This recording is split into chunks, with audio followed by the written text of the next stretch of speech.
Inflation, according to Merriam-Webster Online Dictionary, is defined as follows: a continuing rise in the general price level usually attributed to an increase in the volume of money and credit relative to available goods and services. We all pretty much have felt the effects of inflation in one form or another.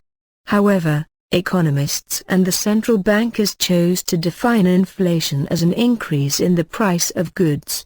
This is an ingenious way to hide what they are doing, as the real definition of inflation is an increase in the supply of money. If they can inflate the money supply and control the cost of some goods, to create the illusion that all is well, then they have more or less won, as the average person has come to associate inflation in terms of rising prices. One mechanism to keeping the cost of everyday goods down is through the use of massive subsidies. The idea is simple: prices are held in check by offering companies a subsidy. The idea is to keep the cost of certain goods in check so as to mask the effects of inflation.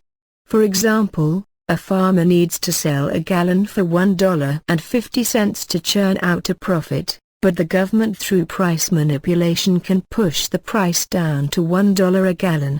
However, to keep the farmer afloat, they can offer farmers a subsidy of 50 cents a gallon. The consumer thinks everything is great as the price of milk appears to be low and the farmer is happy because he is making a profit. However, the cost of going to college, rents, etc. will rise at a much faster rate. The net result is that you are poorer than you were before. Inflation can be used to one's advantage. As an investor, you need to find investments that will rise at a faster rate than inflation. For example, investing in key stocks at the right time leads to very high gains. Why do you think the markets have gone ballistic? After each disaster, central bankers have unleashed large loads of hot money into the market. A disaster can be viewed as something terrible or opportunity waiting to be discovered. It all depends on the angle of observance. As long as fiat exists, market crashes will prove to be long-term buying opportunities. History clearly supports this view. The only problem with inflation is that for the most part the poor become poorer and the unprepared move down 1-2 ranks. That is why the poor become poorer, and the rich get richer while the middle class gets wiped out. We have bloodsuckers at the helm of the banking system. Their inflationary tactics are designed to produce different benefits. Generally, if one inflates and spreads the money equally, individuals won't feel the pinch as the price will rise in equal proportion to reflect this increase in the money supply. That would be too nice for central banks. Their idea is to make a killing, and to do that the masses have to be milked. They want to inflate as much as possible and at the same time redistribute as little as possible of the new money they have just created out of thin air. The masses don't understand that inflation is a silent killer tax, and at the end of the day they are the ones that are going to pay the tab.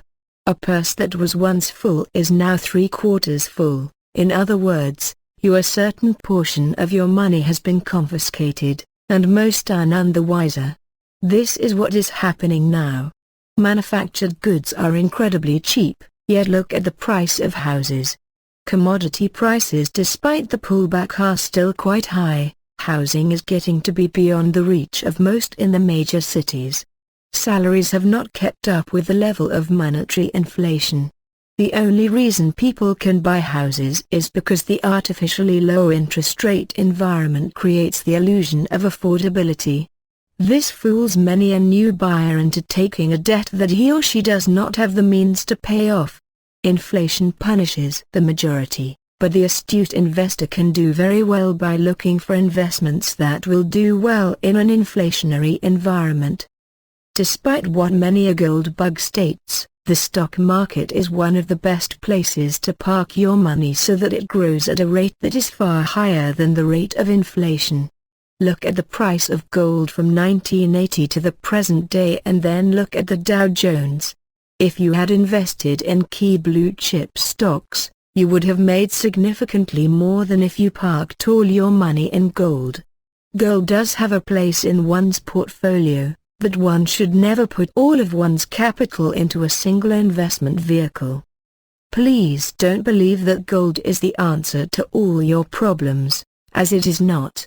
Since 2011, it has taken a beating despite the fact that our national debt has more than doubled. There are times when it makes sense to invest in gold. One such period was from 2003 to 2011. The reason comes down to the trend. The trend for gold was up, so getting into gold was the right thing to do. At the moment gold is attempting to put in a bottom formation. Gold will trend higher again. All markets have cycles, and gold is no exception. 2017 should be better for gold than 2016. The money stock has gone ballistic and yet the price of gold has continued to drop from 2011. As we stated before, every investment has a phase and gold is like any other sector, it cannot trend upwards forever. Other examples of using inflation to your benefit. The astute investor would have started to notice that prices of houses started to increase rather drastically towards the end of 1999 and early 2000. Thus getting into real estate was a good idea up until 2003. In 2006 the crowd was ecstatic on real estate, so the smart thing was to get out of real estate. The .com bubble is another example. From 1996 to 1999 it made sense to own .com stocks, but then the crowd became extremely euphoric, and it was time to bail. If you thought education was expensive, try a lifetime of ignorance. The simple steps mentioned above can help one find ways to deal with the evil effects of inflation. Why almost everyone including the gold bugs is secretly routing for inflation. Virtually every gold bug is secretly routing for inflation. Why do I say this? If they are expecting gold to reach 1,500, 2,000, 3,000, etc., they are rooting for inflation. Gold prices are one of the leading indicators that there is something seriously wrong with the banking system and that the monetary supply is going out of control. In the later stages, we have the fear factor that tends to push the price of gold right into the stratosphere as everyone panics and looks for a way to protect their assets. The last stage is the euphoric stage where the crowd jumps in thinking that gold is the best way to make money in the markets and the market usually puts in a long top. It's all downhill from there for the masses. Investors that purchased real estate are also secretly rooting for inflation, as they want the prices of their property to increase. If you take the time to think about it, inflation is very beneficial to the astute investor. Those that are investing in the stock market are also rooting for inflation. It is these loose monetary policies that push people and business to risk more of their money in the market. Point and case. The market keeps going higher and higher. Why? Interest rates are so low, they don't even cover the cost of inflation, so business and individuals in their quest for higher yields take on more risk. The lower the yield drops, the more risk they are willing to take and vice versa. If you get into the right investment, the returns are several orders larger than the rate of inflation. This is why the rich continue to get richer. The ones that make a killing are a small group of elite investors and the cronies of the central bankers who are privy to this information, long before these junkies started to run the press. The ones that make a killing are a small group of elite investors who have close ties to the central banks. They trade based on inside information. When you think about it, life is nothing but one large marketplace, and in the end, someone needs to lose for someone else to win. Not everyone can win, and not everyone can lose. The sad part is that it takes a lot of someones to lose to make someone wealthy. The net effect is zero. Money is not lost, it only moves from many pockets to one big fat pocket. When the Nasdaq crashed in 2000, everyone was made to believe that several trillions of dollars of wealth were lost. That was and is a huge fat lie. Those trillions of dollars only moved out from hundreds of thousands if not millions of pockets into a select few thousand pockets. Do we condone inflation? No, we don't. Do we think it is something great? No, we don't. But what we think does not matter, as one needs to focus on what the masses are thinking. The truth comes down to perception, and if the perception is altered and the masses believe it, then what you deem as the truth is irrelevant. The masses will view it as a lie. This is why governments have vested so much time and effort in public education, and it's the perfect hunting ground. Here they manipulate the order of things and make children believe whatever they want. This is why today's youth have no idea that gold is a currency. They say it is an ancient relic. They have no idea of the term hard money, nor do they know the real definition of inflation.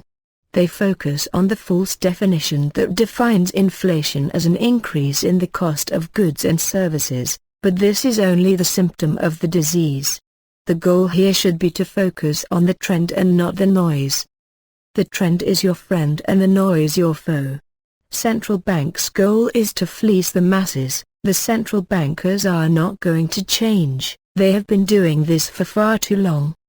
They are masters at this game. One day they will lose or create the perception that they have, but who knows when that day will arrive. You might be dead and gone by then. Thus, rather than joining the naysayers club where the dominant theme seems to be utter as much rubbish as you can and do so as loudly as you can, we would rather focus on the trend and find ways to profit from inflation and vice versa. Noise gets you nothing but unnecessary attention, but focusing on the trend is what increases the size of your trading account.